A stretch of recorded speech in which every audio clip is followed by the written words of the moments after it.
On arrive à la partie où tu vas pouvoir décider la difficulté de ton jeu. Je vais te montrer comment faire, mais c'est toi qui vas décider de tout. Si tu sens que tu as loupé un chapitre, regarde mes premières vidéos pour tout comprendre.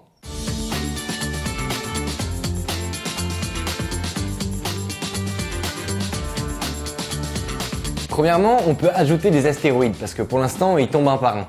Pour qu'il y en ait plus, c'est très simple. Tu peux cliquer sur le bouton dupliquer sur le lutin astéroïde. Tu as maintenant un autre astéroïde avec exactement le même code. Donc si tu lances le jeu en cliquant sur le drapeau vert, tu vas avoir 2 astéroïdes tomber à la place de 1. Mais on peut aussi faire en sorte que notre jeu soit très facile au début et devienne de plus en plus difficile. Par exemple, on peut modifier le code de notre deuxième astéroïde pour qu'il attende un petit peu avant d'apparaître. Pour le faire, on peut ajouter un bloc caché ici, puis glisser un bloc de contrôle jaune, attendre 1 seconde et remplacer le 1 par 3. Donc si on lit le code, on comprend que quand on clique sur le drapeau vert, l'astéroïde attend 3 secondes, puis apparaît et tombe. Moi dans mon jeu, j'aime bien qu'il y en ait 4 qui s'ajoutent les uns après les autres toutes les 3 secondes.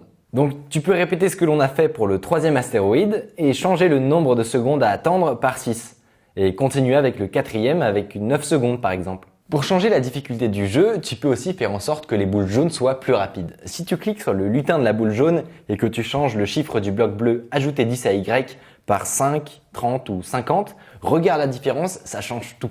Si tu veux, tu peux aussi modifier la vitesse des astéroïdes. Par exemple, je vais prendre l'astéroïde qui apparaît en dernier et je vais lui dire de glisser en 2 secondes.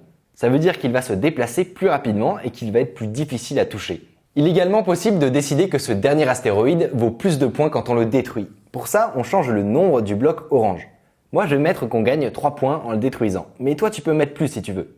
Et comme cet astéroïde est un peu différent des autres, on peut aussi changer son apparence. Moi, je vais mettre cette image. Comme ça, je sais qu'il faut lui tirer dessus pour gagner plus de points. Mais tu peux choisir l'image que tu veux. Maintenant, c'est à ton tour. Tu peux faire ce que tu veux de ce jeu, c'est le tien. Tu peux ajouter les astéroïdes, modifier le nombre de points ou changer les images.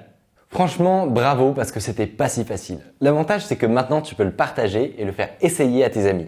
C'était Micode, salut!